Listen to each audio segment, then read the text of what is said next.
दिल्ली, एक ऐसा शहर जिसने सदियों से ताकत के ना जाने कितने खेल देखे हैं।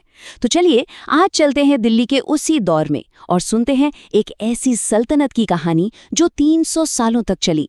ये दिल्ली सल्तनत के उतार चढ़ाव भरे इतिहास का एक तेज तर्रार सफर है। पर यहाँ एक सवाल उठता है कि आखिर 320 सालों के लंबे अरसे में 5 अलग-अलग राजवंशों ने दिल्ली से ही राज कैसे किया?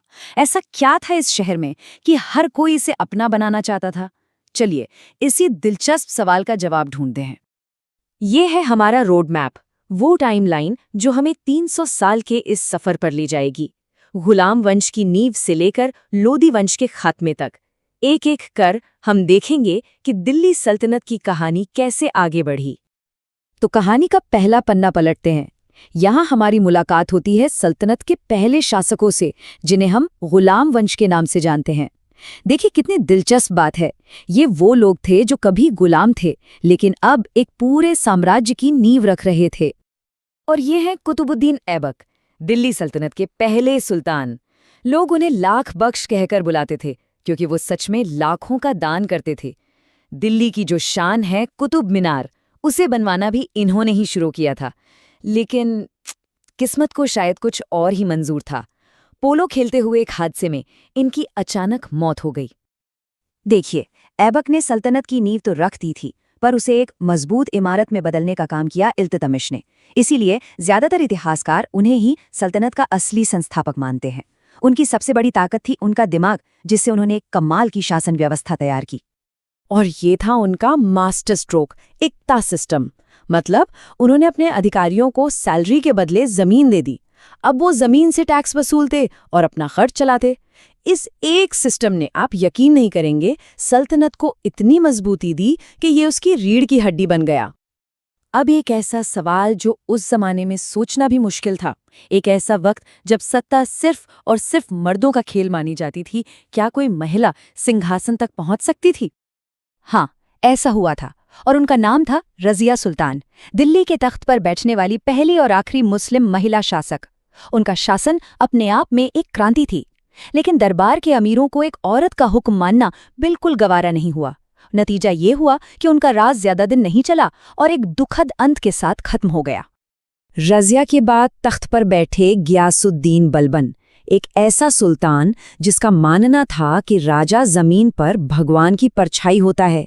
उन्होंने लौह एवं रक्त की नीति अपनाई। मतलब साफ था, दुश्मनों के लिए कोई रहम नहीं। इस सख्ती से उन्होंने सल्तनत में एक ऐसा अनुशासन कायम किया जो पहले कभी नहीं देखा गया था। चलिए अब कहानी एक बहुत ही दिलचस्प मोड़ लेती है। हम सल्तनत के सबसे सुनहरे और शायद सबसे अजीब दौर में पहुंच रहे हैं। ये वो दौर था जब सल्तनत अपने चरम पर पहुंची, लेकिन साथ ही कुछ ऐसी गलतियां भी हुईं जिन्हें इतिहास आज तक याद रखता है। मिलिए अलाउद्दीन खिलजी से, एक ऐसा सुल्तान जो जितना क्रूर था उतना ही काबिल भी। उसने एक बहुत बड़ी सेना खड़ी की, घोड़ों पर मुहर लगवाने का सिस्टम शुरू किया ताकि कोई धोखा न हो सके, और सबसे बड़ी बात, बाजार की कीमतों पर ऐसा कंट्रोल किया कि कोई भी चीज महंगी नहीं बेच सकता था। वो सही मायनों में सल्तनत का सबसे ताकतवर बादशाह था। खिलजी के बाद तख्त पर आए तुगलक, और उनके साथ आया इतिहास का शायद सबसे अनोखा सुल्तान मोहम्मद बिन तुगलक। उसे सबसे बुद्धिमान मूर्ख कहा जाता है। क्यों? क्योंकि वो था तो बहुत पढ़ा लिखा और समझदार, पर उसके फैसले हमेशा उल्टे पड़ते थे। उसकी 3 बड़ी योजनाएं थीं और तीनों ही बुरी तरह से फेल हो गईं। पहले तो जनाब पूरी राजधानी को दिल्ली से दौलताबाद ले गए और फिर वापस ले आए। हजारों लोग रास्ते में ही मारे गए।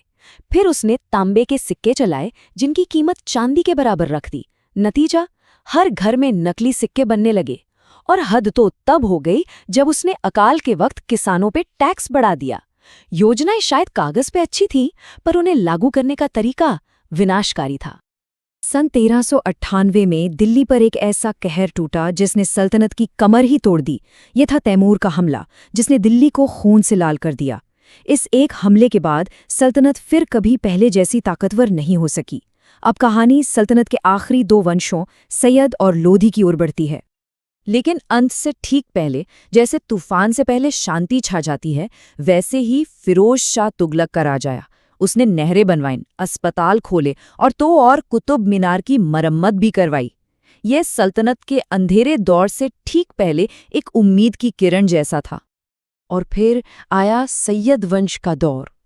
इनके राज में सल्तनत कमजोर पड़ गई, साम्राज्य सिमटकर बहुत छोटा रह गया और कोई भी बड़ा काम नहीं हुआ। ये तुगलकों की शानदार हुकूमत के बाद दिल्ली की गद्दी पर छाई एक वीरानी का सबूत था। अब मंच तैयार था सल्तनत के आखिरी अध्याय के लिए। एक तरफ था दिल्ली का अलोकप्रिय सुल्तान इब्राहिम लोधी और दूसरी तरफ था मध्य एशिया से आया एक महत्वाकांक्षी योद्धा बाबर, अपनी छोटी लेकिन तोपों से लैस आधुनिक सेना के साथ। साल था 1526, पानीपत की पहली लड़ाई। ये तारीख सिर्फ एक लड़ाई की नहीं, बल्कि एक पूरे युग के अंत की गवाह है।